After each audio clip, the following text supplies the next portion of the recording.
बिस्मिल्लाहिर्रहमानिर्रहीम। अस्सलाम वालेकुम।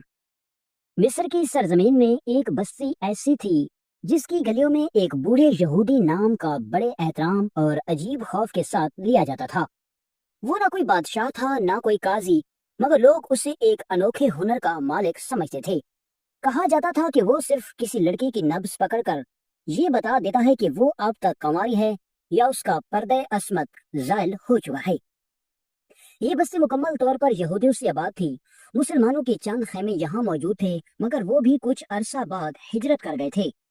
यहूदियों के इस रस्म रवाज में निकाह से पहले लड़की को उस बूढ़े के पास ले जाना लाजमी समझा जाता था। अगर वो कह देता कि लड़की पाक दामन है तो उसका निकाह हो जाता, वरना उसकी शादी रोक दी जाती और उसे गुलाम बनाकर बेच दिया जाता। बस्ती के लोग उस पर अंधा एतमाद करते थे, क्योंकि कई मर्तबा उसकी बात हकीकत साबित हो चुकी थी, मगर कोई नहीं जानता था कि उसकी फैसलों के पीछे असल हकीकत क्या है। वह गुजरता गया और उस बूढ़े की शोहरत पूरे मिस्र में फैल गई। यहाँ तक कि अगर किसी बस्ती में निकाह तय पाता तो सबसे पहले मुतालबा यही होता कि दुल्हन को उस यहूदी के पास ले जाया जाए। वो नफ्स पकड़ता और अपने अल्फाज में लड़की के मुकद्दर का फैसला सुनाता। अगर कंवारी करार देता तो खुशियां मनाई जाती, और अगर बद किरदार करार देता तो लड़की को गुलाम के बाजार में धकेल दिया जाता। एक दिन सुल्तान सलाहुद्दीन अय्यूबी रहमतुल्लाह अलैह अपने अजीम शान दरबार में, जो उस रोज खुली कचहरी के लिए आम आवाम के लिए खुला था, इंसाफ के तलबगारों की फरियादें सुन रहे थे। दरबार में मुख्तलिफ इलाकों से आए लोग अपनी शिकायत और मुकदमात पेश कर रहे थे। कितने में एक नहीफ व कमजोर बूढ़ा, जिसके हाथ में एक असा था और जिस्म के कदम बुढ़ापे की कमजोरी से कांप रहे थे, सुल्तान के सामने आकर रुका। उसके चेहरे और लिबास से ही जाहिर था कि वो यहूदी है। सुल्तान ने उसे गौर से देखा और नर्म लहजे में फरमाया, अगर मेरी आंखें धोखा नहीं खा रही तो मैं कह सकता हूँ कि तुम मुसलमान नहीं बल्कि यहूदी मजहब से हो, हजरत मूसा के पैराकार हो। बूढ़े ने सर झुकाकर अर्ज किया, जी हजूर, आपने दुरुस्त पहचाना। फिर आहिस्ता से बोला, जब आपने ये इलाका फतह करने के बाद भी हमें इस सरजमीन पर अपनी मर्जी के मुताबिक रहने की इजाजत दी, तो हमारे दिल में आपके लिए जो नफरत थी वो खत्म हो गई। हम आपको जालिम समझते थे, मगर आप तो रहम दिल और इंसाफ पसंद हैं। हमारे तमाम यहूदी आपकी इज्जत करते हैं, चाहे हमारा और आपका मजहब मुख्तलिफ है। ये सुनकर सुल्तान ने मुस्कुराकर उसका शुक्रिया अदा किया और कहा, अच्छा बताओ, किस हाजत ने तुम्हें इतने फासले से यहाँ तक पहुँचाया। बूढ़े ने लरजती आवाज में कहा, हजूर, हम एक बड़ी मुसीबत में घिरे हुए हैं। बस्ती के लोग बेबस हैं और उनके लिए इंसाफ का वाहिद सहारा आप हैं। सुल्तान ने फौरन दरियाफ्त किया, क्या मामला है। तो बूढ़े ने तफसील से बताया, हमारे इलाके में एक बूढ़ा यहूदी है जो लड़कियों की नब्ज देखकर फैसला सुनाता है कि वो कंवारी हैं या नहीं। अगर वो पाक दामन कह दे तो उनकी शादी हो जाती है, और अगर बद किरदार कह दे तो लड़की को गुलाम बनाकर बेच दिया जाता है। लोग उस पर अंधा यकीन करते हैं, क्योंकि कई बार उसकी बात दुरुस्त निकली है, मगर हजूर, मुझे शक है कि इसके पीछे कोई चाल, कोई खुफिया हकीकत है जो किसी को मालूम नहीं। फिर उसकी आवाज और भारी हो गई, हजूर, मेरी एक ही बेटी है जिसे मैंने बड़ी मोहब्बत और नाजो नाम से पाला है। आज जब उसकी शादी का वक्त आया तो उसके मंगेतर ने शर्त रखी कि पहले उसे उस बूढ़े के पास ले जाया जाए। अगर वो उसे पाक दामन करार दे तो निकाह होगा, वरना उसका अंजाम भी बाकी लड़कियों जैसा होगा। बूढ़े ने कपकपाती आवाज में कहा, मैं जानता हूँ कि मेरी बेटी पाक दामन और मासूम है। उसने कभी घर की चार दीवारी से बाहर कदम नहीं रखा, मगर मुझे डर है कि वो यहूदी जरूर उसे बद किरदार करार देगा। सुल्तान ने संजीदगी से पूछा, तुम्हें ऐसा क्यों लगता है। तो बूढ़े ने जवाब दिया, हजूर, आज तक जितने लड़कियों को उसने पाक दामन करार दिया वो बड़े अहदेदारों, जगीरदारों या सहबी हैसियत खानदानों की बेटियां थीं, और जिन्हें बद किरदार कहा वो या तो गरीब घरानों से ताल्लुक रखती थी या बिल्कुल लाचार। मैं एक बूढ़ा लोहार हूँ, अपनी बस्ती में एक छोटी सी दुकान चलाता हूँ।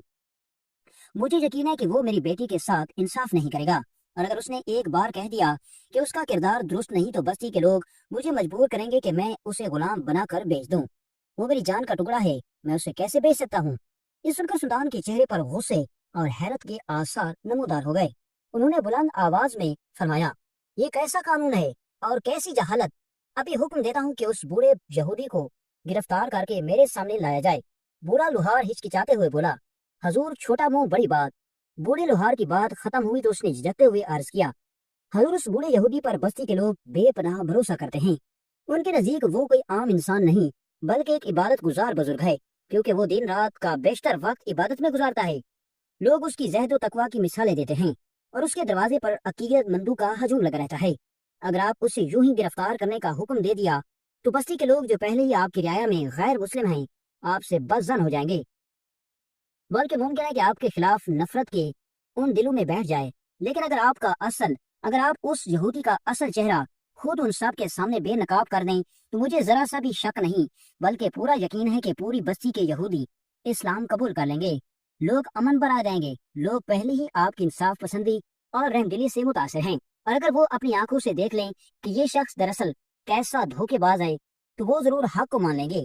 یہ سن کر سلطان صلاح الدین ایوبی رحمۃ اللہ علیہ نے گہری نظر سے بوڑھے لوہار کو دیکھا اور لمحہ بھر کے لیے خاموش ہو گئے، پھر آہستہ سے بولے، تم ٹھیک کہتے ہو، اگر ہم اس کی حیثیت کو سب کے سامنے لے آئے تو یہ محض ایک فرد کی سزا کا معاملہ نہیں رہے گا بلکہ ایک پوری بستی کی ہدایت کا سبب بن سکتا ہے۔ مگر سلطان کے چہرے پر سنجیدگی کے آثار تھے، وہ جانتے تھے کہ ایسا کرنے کے لیے کوئی عام تدبیر کافی نہیں ہوگی، لیکن اس کا اصل چہرہ سب کے سامنے لانے کے لیے ہمیں ایک غیر معمولی منصوبہ بنانا پڑے گا، کیونکہ وہ اپنے دفاع میں ہر حال چال چل سکتا ہے۔ یہ کہہ کر سلطان گہری سوچ میں ڈوب گئے۔ چند لمحوں بعد انہوں نے دربار میں موجود اپنے ماہر وزیر کو بلایا۔ وزیر حاضر ہوا تو سلطان نے دھیمی آواز میں کہا، کسی ایسے ماہر کو تلاش کر کے لاؤ جو میرے بازو کو اس طرح تیار کر دے کہ وہ بالکل عورت کا معلوم ہو۔ یہ سن کر دربار میں موجود لوگ حیرت سے ایک دوسرے کو دیکھنے لگے۔ سب کے چہروں پر سوال تھا کہ سلطان اتنا عجیب و غریب حکم کیوں دے رہے ہیں۔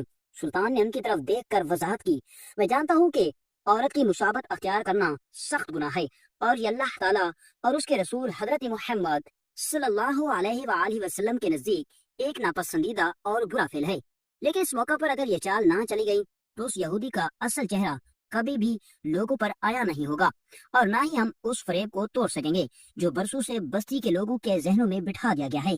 سلطان کی یہ الفاظ سن کر دربار میں خاموشی چھا گئی۔ سب نے سر جھکا دیے، کیونکہ وہ جانتے تھے کہ سلطان جو بھی قدم اٹھائیں گے وہ صرف عدل و انصاف کی خاطر ہوگا، نہ کہ کسی ذاتی غرض کے لیے۔ اتنے میں وزیر نے حکم بجا لاتے ہوئے ایک ماہر شخص کو دربار میں حاضر کر دیا۔ وہ شخص اپنے فن میں یکتا تھا۔ اس نے آگے بڑھ کر بڑے ادب سے سلطان کے سامنے سلام عرض کیا اور پھر حکم کی تعمیل میں مصروف ہو گیا۔ اس نے سلطان کے بازو پر مختلف جڑی بوٹیوں سے تیار کردہ مرہم اور نرم چونے جیسا محلول لگایا۔ کچھ دیر بعد اس نے بازو پر ایک باریک ریشمی کپڑا لپیٹ کر مساج کیا، پھر خاص پاؤڈر اور تیل کا استعمال کیا۔ آہستہ آہستہ سلطان کا مضبوط اور مردانہ بازو اتنا نرم و نازک ہو گیا کہ وہ دیکھنے میں کسی نوجوان عورت کے بازو جیسا معلوم ہونے لگا، صاف گورا اور بالکل ملائم۔ حاضرین نے حیرت سے یہ تبدیلی دیکھی مگر کوئی کچھ نہ بولا۔ اس کے بعد سلطان نے ایک عورتوں جیسا بلکہ ریشمی نقاب لیا، اسے اسی طرح لپیٹا کہ صرف آنکھیں جھلک رہی تھیں۔ نقاب کے ساتھ انہوں نے ایک لمبا چوغا اڑا جس سے ان کی قامت اور حلیہ بالکل کسی باپردہ عورت جیسا دکھائی دینے لگا۔ یہ سب تیاری مکمل ہوئی تو سلطان صلاح الدین ایوبی رحمۃ اللہ علیہ نے اپنی تلوار کو لباس کے اندر چھپایا اور وزیر کو اشارہ کیا، پھر وہ بوڑھے لوہار کے ہمراہ اس بستی کی طرف روانہ ہو گئی جہاں وہ مشہور یہودی بوڑھا اپنے فریب کا کاروبار کر رہا تھا۔ راستے میں سورج کی روشنی مدھم پڑ رہی تھی اور بستی کی بلند فصیلیں دور سے نظر آنے لگیں۔ سلطان کے دل میں صرف ایک ہی عزم تھا، آج اس بستی کے لوگ اپنی آنکھوں سے دیکھیں گے کہ ان کا بزرگ اور عبادت گزار دراصل کیسے دھوکہ باز اور ظالم ہے۔ چند گھنٹوں کے بعد سلطان صلاح الدین ایوبی رحمۃ اللہ علیہ اس بستی میں داخل ہوئے تو منظر انتہائی دردناک تھا۔ گلیوں اور بازاروں میں ایک عجیب اداسی پھیلی ہوئی تھی، لوگ خاموش اور غمگین چہروں کے ساتھ گزار رہے تھے۔ یہ وہ بستی تھی جہاں اس ظالم یہودی بوڑھے کی وجہ سے کئی گھروں کے چراغ بجھ چکے تھے، کئی باپ اپنی بیٹیوں کو غلامی میں کھو چکے تھے اور کئی ماؤں کے آنچل ہمیشہ کے لیے خالی ہو گئے تھے۔ سلطان نے اپنے ساتھ آئے ہوئے بوڑھے لوہار سے کہا، تم یہاں رکو، اپنی بستی کے سب لوگوں کو ایک جگہ جمع کرو اور انہیں یہ خبر دو کہ سلطان صلاح الدین ایوبی خود اس بوڑھے یہودی کے پاس آئے ہیں۔ سب لوگ وہاں اکٹھے ہوں تاکہ ان کی آنکھوں کے سامنے میں اس کا اصلی چہرہ بے نقاب کر سکوں، مگر یاد رکھنا یہ سب خاموشی سے ہونا چاہیے، اس یہودی بوڑھے کو ذرا سا بھی شک نہیں ہونا چاہیے۔ بوڑھے نے آئیے سے جواب دیا، حضور جیسا آپ کا حکم۔ اس کے بعد سلطان نے دوبارہ عورت کا حلیہ اختیار کیا، نرم و نازک بازو اور چہرے کو نقاب سے چھپایا، لمبا عبایا پہنا اور اس ظالم کے خیمے کی طرف بڑھنے لگے۔ خیمے کے باہر کچھ لڑکیاں اپنی نبض دکھا رہے کر واپس جا رہی تھیں، کچھ کے چہروں پر خوشی تھی، کچھ کیونکہ انہیں پاک دامن قرار دیا گیا تھا، مگر کئی لڑکیاں آنسو بہا رہی تھیں کیونکہ اس فریب کار نے ان کی عزت کا فیصلہ ایک جھوٹ کی بنیاد پر کر دیا تھا۔ سلطان خیمے کے اندر داخل ہوئے، ان کے ساتھ بوڑھا لوہار تھا جو اپنے آپ کو لڑکی کا باپ ظاہر کر رہا تھا۔ یہودی بوڑھا حسب عادت ایک بوسیدہ چٹائی پر بیٹھا تھا، اس کے سامنے ایک چھوٹا سا میز جس پر تسبیح اور چند جڑی بوٹیاں رکھی تھیں۔ جیسے سلطان نے اپنا ہاتھ آگے بڑھایا، اس نے نبض پکڑنے کے لیے ہاتھ تھاما، मगर चंद लम्हों में उसका रंग उड़ गया। उसके हाथ कांपने लगे, माथे पर पसीने के कतरे नमूदार हुए और आंखों में खौफ तैरने लगा। बूढ़े लोहार ने हैरत का इजहार करते हुए कहा, हजूर आपका रंग क्यों जल पड़ रहा है? यहूदी ने हिचकिचाते हुए कहा, ये किसी लड़की का हाथ नहीं और ना ही किसी आम इंसान का हाथ है। इस नकाब के पीछे कोई बहुत बड़ी हस्ती है।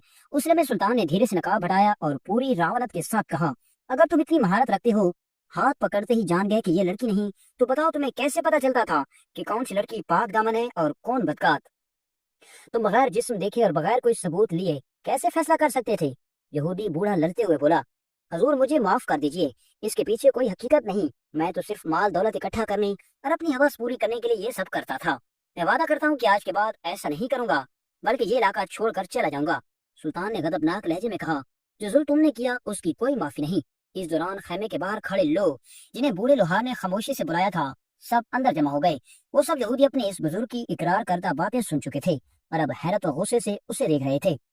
सुल्तान ने बुलंद आवाज में कहा, तुम्हारा अंजाम ऐसा होगा कि उस इलाके के यहूदी हमेशा याद रखेंगे। और फिर एक ही वार में उसका सर खेमे के बाहर कलम कर दिया गया। खून की बू और लोगों की हैरत ज्यादा चीखें फिजा में गूंजने लगी, मगर फिर उस सन्नाटे को बस्ती वालों के नारे तोड़ने लगे। वो यकजुबां होकर कहने लगे, आपका दीन ही सच्चा है। हम गवाही देते हैं कि अल्लाह एक है और मोहम्मद सल्लल्लाहु अलैहि वसल्लम उसके आखिरी रसूल हैं। उस दिन सुल्तान की हिकमत, बहादुरी और इंसाफ की बदौलत पूरी बस्ती इस्लाम ले आई और जालिम का फरेब हमेशा के लिए खत्म हो गया।